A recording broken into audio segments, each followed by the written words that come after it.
sur deux aspects de la vie de la veuve. Autonomisation psychologique et économique. Que veut dire d'abord être autonome?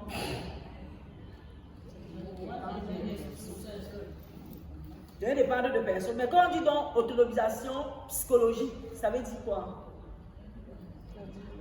Oui, la façon d'être, la façon d'agir, la façon psychologiquement. Oui. Qu'est-ce qui se passe quand une femme perd son mari? Sur le plan psychologique, qu'est-ce qui se passe?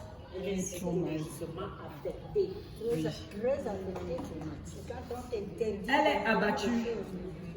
Elle n'est plus elle-même. Elle est stressée. Elle est malheureuse.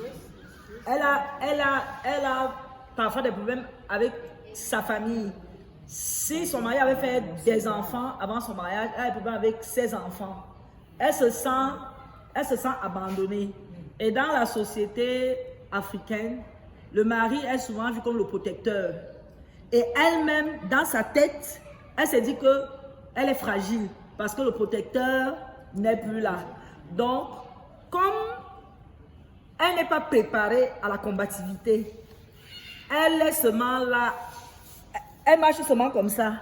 Mais sachez que dans la vie, quand vous marchez comme ça, même les plus faibles appuient seulement votre tête.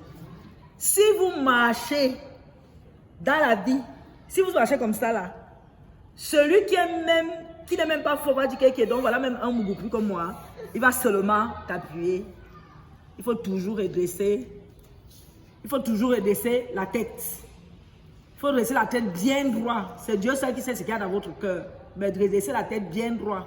Donc quand une femme perd son mari, elle est dans un état de fragilité psychologique dû au fait que celui qui pour elle était son protecteur, si sa belle famille, sa belle-mère, ses belles-sœurs ne s'en prenaient pas à elle, c'est parce qu'elles avaient peur des yeux de leur frère.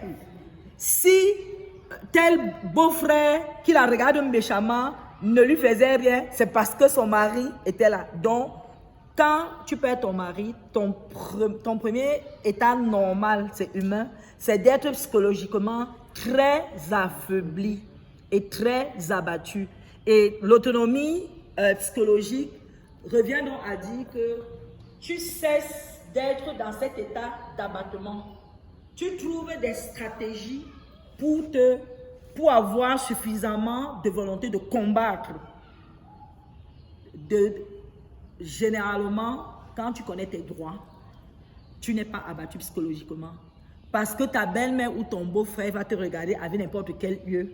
Quand tu sais que le droit est avec toi et que tu sais comment défendre tes droits, tu ne seras pas.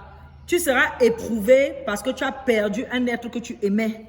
Mais les autres genres de problèmes, qu'est-ce que je vais devenir, qu'est-ce qui va se passer, ne vont même pas te traverser l'esprit. Parce que